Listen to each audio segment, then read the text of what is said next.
What is the wildest sort of race that you know of, or you've, like, well, I'm guessing even in ultra marathons, like, people come up with weird ways to make it more difficult, like running in the cold and running in the heat. See the backyard one? This is the easiest answer on the planet.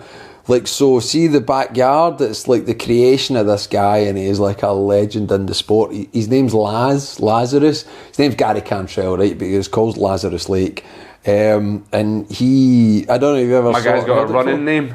I don't know where it came from. Like, everybody associated with his races has kind of got like crazy nicknames. Famously was brought back to life by Jesus. I'm not that would see that this is the thing with Laz, like that would be the obvious answer, but there probably wouldn't be. It's probably not the obvious answer. Right, okay, so he's one of these mysterious characters. Man, this guy is the original onion, man. There's layers to everything, right? He's like the original onion.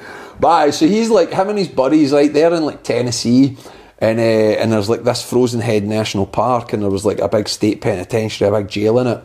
And I don't know what year it was, but there was like, I think it was the guy that shot Reagan? I don't know. There was someone who... guy that shot somebody famous in America. And he was in this prison, and he escaped. And the guy was escaped for like, was it 50 hours or 60 hours or something? And so he had 60 hours through Frozen Head State Park, and then they found him. And I think he was like 8 miles away. And they were like, how can you only get 8 miles in 60 hours? And like, this is just like classic Laz, the way this guy thinks. Nah, he's just like, let's put a race on.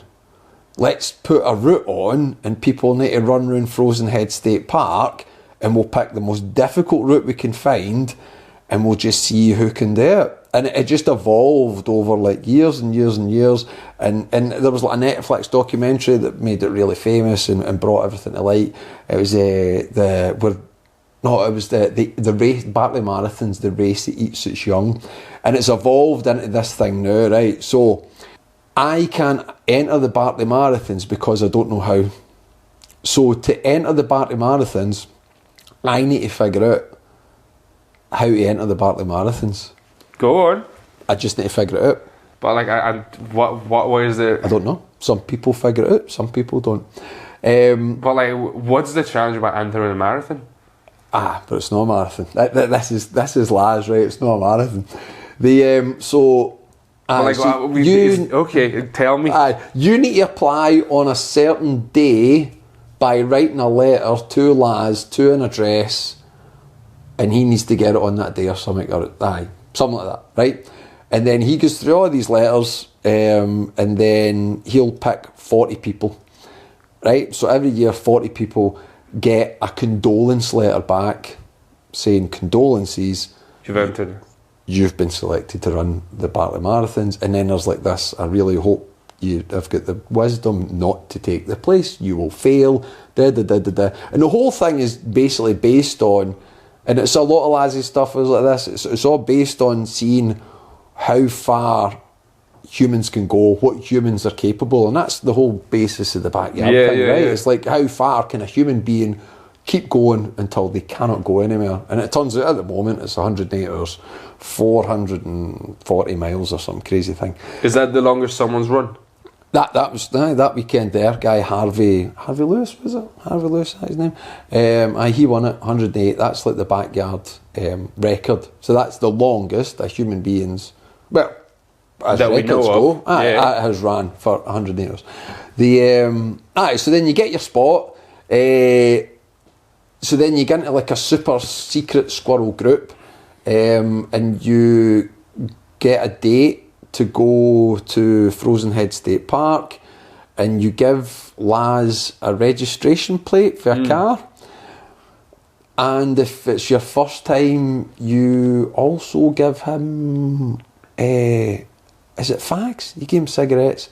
However many, sometimes you give him a white shirt, sometimes you give him juice, you give him cigarettes. It's mad. Typical Laz shit. On the race costs £1.68 or $1.68 to ride. It's like just bonkers. But anyway, you get to the park, and then it's the Friday night, and you register, but you don't you don't know what the route is. So the route changes every year. So you'll get a map, and then it'll give you it'll give you like a map around the park, and it's 26 miles a marathon, but it's not. It can be any distance. You don't know what the distance is, and it gives you clues. So you then need to run around this route that he's went around the park that he's made as difficult as possible, and you need to find books. You need to find 13 books, 14 books. It kind of changes. And if you're number 96, you need to pull out the 96th page on that book to prove that you've been to that point of the park. So then you come back after doing your first loop. Oh, and you don't know when the race is going to start. The race can start from Saturday midnight until... No, is it Friday? Saturday midnight until... Saturday midnight until 12 o'clock Saturday. And you find that he's got like this big shell that he blows. So you hear the shell getting blown, and that means you get an hour to go. When you get an hour to go, you go and get your watch, because you can't have any kind of stuff that tells you where you're going. You go and get a watch that's like the cheapest crap. 1 year he went and gave people pocket watches, just lads. And so then you start, and he starts the race by lighting a fac.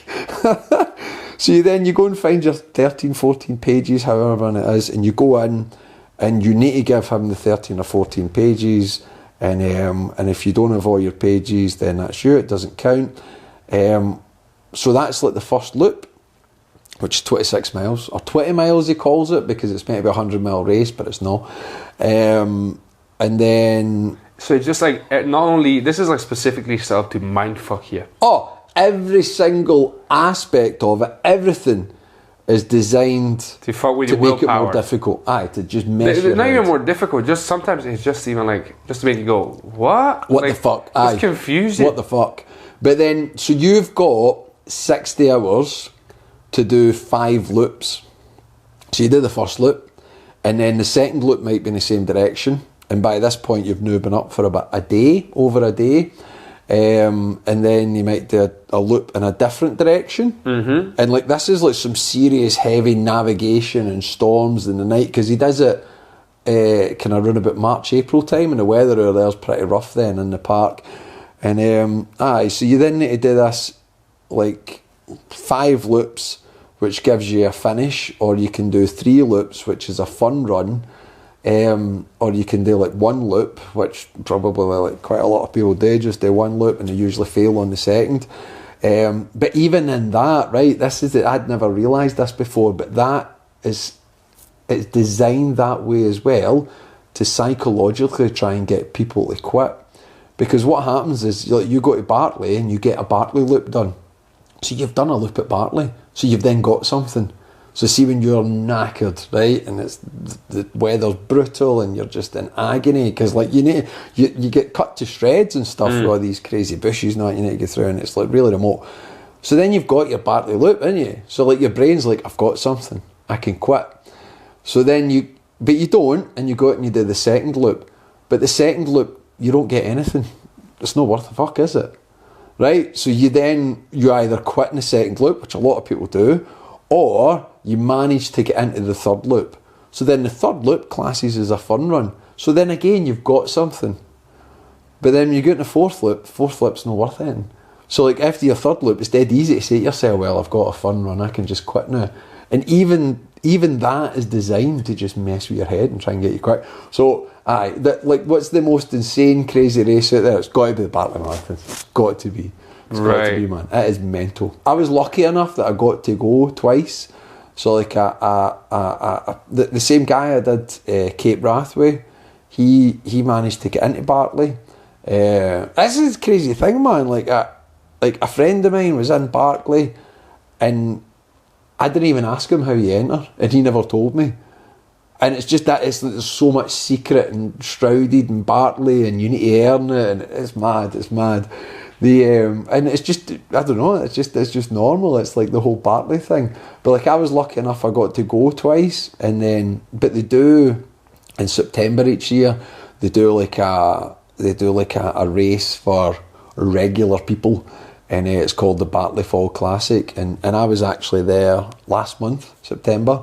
Oh yeah, I saw you. So I did the Barkley Fall Classic, and you get to run round the park. It's not the Barkley Loop, but you get to run round the park, and you get to do like Rat Jaw, which is like a bit of a kind of highlight of the race, and we got to do like another couple of the kind of race hills that are off the beaten track, and you get to go through the prison and under the prison, through the water and all that. While you're running.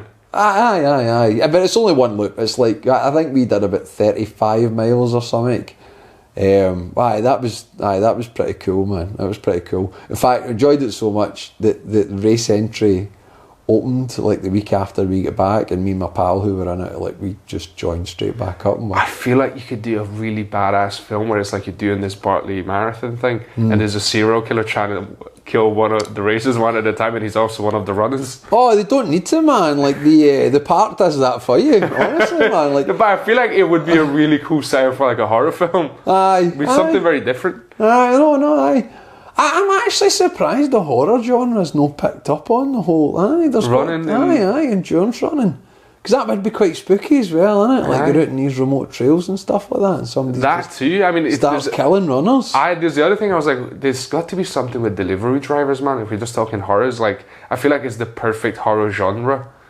Of like, you're just like a serial killer being like a sort of delivery driver, or you being a delivery driver being chased by a serial killer. There's got to be something. I've got a bunch of ideas, so I need to do something with that. But yeah. But then a Deliveroo driver, man, like, would that not be dead easy to figure out? A cyclist. I'm thinking on the bicycles. But then, like, see if, like, I don't know, like somebody had been murdered and they had like a McDonald's sat there at the door and it was still lukewarm, and then you had like another murder like a mile and a half away. For me, it was more like a Pizza Hut. For me, the idea is that the delivery driver is being hunted by the serial killer. They turn up with the delivery and they're being hunted by a serial killer. So now it's like fucking cat and mouse chase on a bicycle. That'd be harder to track down. I thought the delivery one. Because there's been things like that done already along similar veins of like, you know, career being chased or getting involved in something. But I feel like, I would quite enjoy that. The only thing that would let you down with the ultra running thing is about halfway through a race, like half the ultra runners would be like, please just kill me. It's just like the guy's coming up to like, I'm gonna kill you. He's like, thank you for the sweet release. My prayers have been answered. I've been begging to die for 3 hours. It does fucking get like that sometimes.